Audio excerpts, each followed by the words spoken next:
तो नबी अलैहिस्सलातु वस्सलाम मदीनातुल मुनव्वरा में अपनी मस्जिद में बैठे हुए हैं। एक लड़की जो है उसको सहाबा ने गिरफ्तार किया, शहजादी है, इमाम हजरत हातिम ताई की बेटी। हातिम ताई का नाम सुना आपने? आज भी कोई ज्यादा पैसे बांटे तो हम उसको हातिम ताई कह देते हैं। नबी अलैहिस्सलाम के सहाबा से कहीं पे वो शहजादी लड़ पड़ी तो सहाबियात ने उसके हाथ बांध लिए।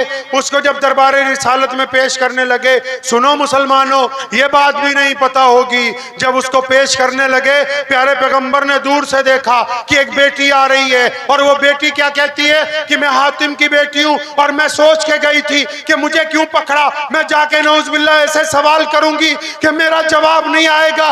वो ये तरह तरह के सवाल सोच रही है। इधर रसूलुल्लाह ने जब दूर से देखा, अपने एक सहाबी को कहा अपनी रहमत वाली चादर उतारी। अल्लाह अकबर। कौन सी चादर? रहमत वाली। पता कैसे बनी रहमत वाली? ये भी नहीं पता ना? पता इसलिए नहीं है तुम मौलवी को पूरे पैसे नहीं देते हो तनख्वाह के।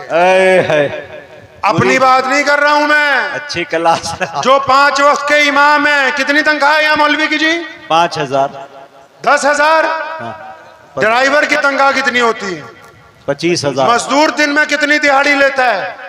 500। वो 500। मौलवी की दिहाड़ी 250। अगर एक कटोरी चुल्लू भर पानी में आप डूब सकते हैं तो जरूर कोशिश कीजिए उसमें डूबने की। अल्लाह। जितने भी मस्जिदों के प्रधान है, सदर है, सेक्रेटरी हैं, अगर कोशिश करें उस पानी में आप डूब सकते हैं तो। क्योंकि ये बातें औलमा ने बतानी है। औलमा तब बताएंगे जब वो अपने माश से आजाद हो जाएंगे, जब बीवी बच्चों की परवरिश से बेपरवाह होंगे। अब तुमने मौलवी को इतना हदिया देना ही नहीं कि वो सुबह शाम बुखारी खोल के तुम्हें सीरतुन नबी के वाकयात सुना दे। तुम्हें तो फतवा चाहिए, वो भी अपने भाई के खिलाफ। फतवा चाहिए अपने चचा के खिलाफ। फतवा चाहिए अपनी कमेटी के खिलाफ। जिंदाबाद जिंदाबाद।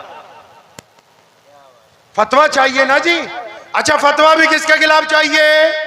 अपने ही मुसलमान भाई के खिलाफ। इस्लाम के खिलाफ अगर कोई कुछ कह दे तो कोई फतवा नहीं देगा और कोई फतवा मांगने भी नहीं जाएगा।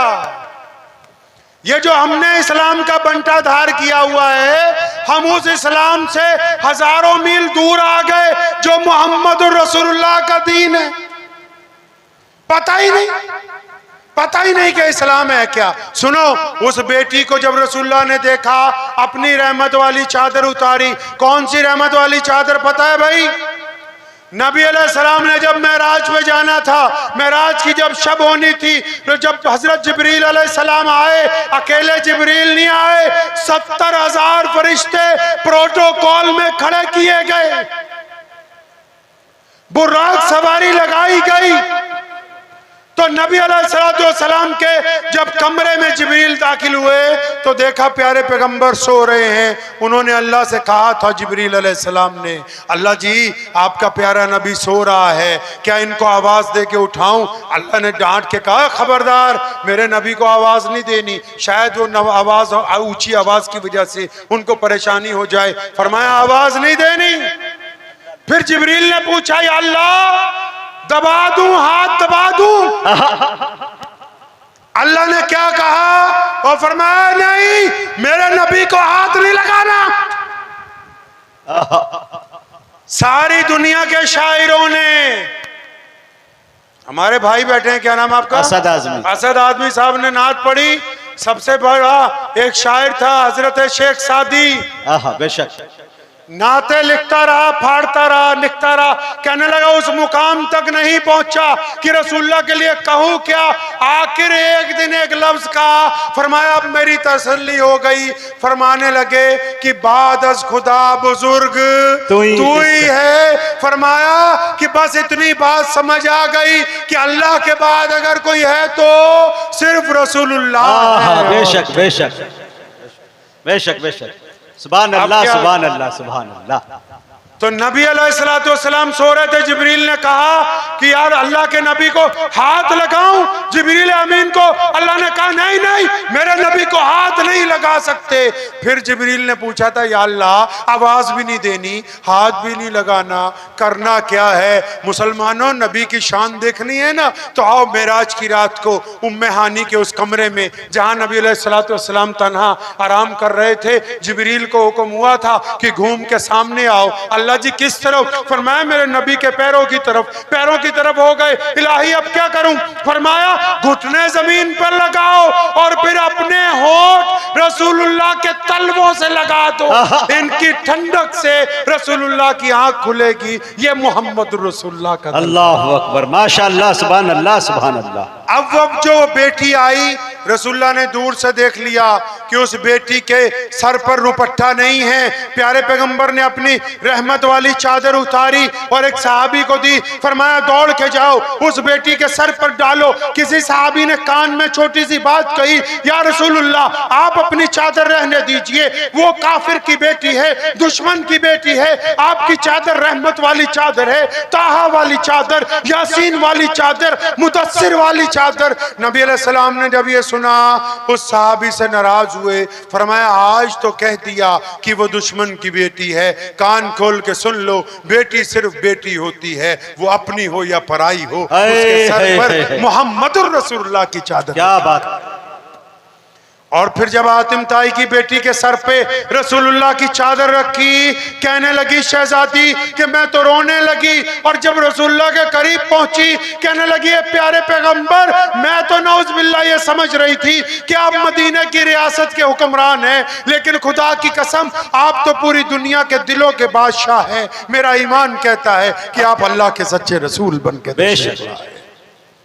सुनो प्यारे पैगंबर ने क्या कहा था। प्यारे नबी अलैहिस्सलाम ने फरमाया तू हातिम की बेटी है, तेरे बाप से अल्लाह राजी था, बता क्या चाहती है? कहने लगी या रसूलल्लाह जितने लोग मेरे साथ पकड़े सबको छोड़ दें। नबी अलैहिस्सलाम ने सबको सवारियां दी, सबको दौलत दी, सबको लिबास दिए और उस बेटी को इज्जत से रवाना किया ताकि उम्मत को पता लग जाए कि जब बेटी घर पर आए तो उसको खाली वापस नहीं लौटाया जाता। अल्लाह सल्लल्लाहु अलैहि वसल्लम। सुने फिर क्या हुआ। हातिम की बेटी वापस पहुंची अपने महल में। उसने जाके अपने भाई अदी भाग गए थे, शहजादे थे, जब जंग हुई भाग गए। ये बहन पकड़ी गई थी। अदी को जाके कहने लगी अदी तू भागता फिरता है, मैं देख के आई हूं वो हुक्मरान नहीं है, वो दिलों के बादशाह हैं। तो हजरत अदी ने एक बड़ी खूबसूरत बात कही। कहने लगा बहना मैं भी हातिम का बेटा हूं, तू कहती है तो मैं जाऊंगा रसूलुल्लाह के पास, लेकिन सुना है वो अपनी मस्जिद में मिलते हैं। मैं जब मिलूंगा तो प्यारे पैगंबर अलैहिस्सलाम को उनके घर पर मिलूंगा। मैं देखना चाहता हूं कि उनका घर कैसा है, महल कैसा है, उनकी जायदाद कैसी है, रहन सहन कैसा है, ताकि मैं अंदाजा लगा लूं कि वो अल्लाह के सच्चे नबी हैं तो उनका रहन सहन कैसा है। इसके बीच में ये मसला समझते जाओ। कुछ लोग पूछते हैं औलमाए हक कौन है, कुछ लोग ये पूछते हैं औलमाए सू कौन है। अरे औलमाए हक वो हैं जिनके बैंक बैलेंस जीरो है, और औलमाए सू वो हैं जिनके पास जायदादों के अंबार लगे हुए हैं। जो जायदाद के पुजारी होंगे वो औलमाए हक नहीं हो सकते। अच्छा इंकशाफ। नबी अलैहिस्सलाम ने ज़कात दी है हमें, लेकिन खुद कभी ज़कात नहीं दी, क्योंकि दौलत से प्यार किया ही नहीं। जब जो आया अल्लाह के रास्ते के अंदर निछावर कर दिया। अब अदी ने यह अजीब बात कही कि मैं जाऊंगा तो जाके मस्जिद में नहीं उनके घर पे मिलूंगा। अदी फरमाते मैं मदीना मुनव्वरा पहुंचा, मस्जिद में रसूलुल्लाह अपने सहाबा के बीच में बैठे, और जब मैं अंदर दाखिल हुआ प्यारे पैगंबर ने ऐसी बात कही, फरमाया मेरा दिल धक धक करने लगा। फरमाया जब मैं अंदर गया अभी जाके सलाम किया, प्यारे पैगंबर ने कहा अदी ओए आजा, तेरा ही इंतजार था। फरमाते मैं कांप गया कि मेरा नाम कैसे पता है मोहम्मद रसूलुल्लाह सल्लल्लाहु अलैहि वसल्लम को। माना कि इल्मे गैब राज है, लेकिन राज अपनों से कब छुपाते हैं? है इल्म गैब सिर्फ अल्लाह के लिए, लेकिन जहां रसूलुल्लाह को चाहिए था अल्लाह ने अता फरमाया उस वक्त। बेशक है तो सिर्फ अल्लाह के लिए। अदी फरमाते मैं घबरा गया जब रसूलुल्लाह ने कहा अदी आजा तेरा इंतजार था। फरमाया अभी बैठा ही था, चंद लम्हे गुजरे थे, प्यारे पैगंबर ने मेरा हाथ पकड़ा, फरमाया अदी चलना तेरे साथ घर पे जाके बाकी बात हो। अल्लाह।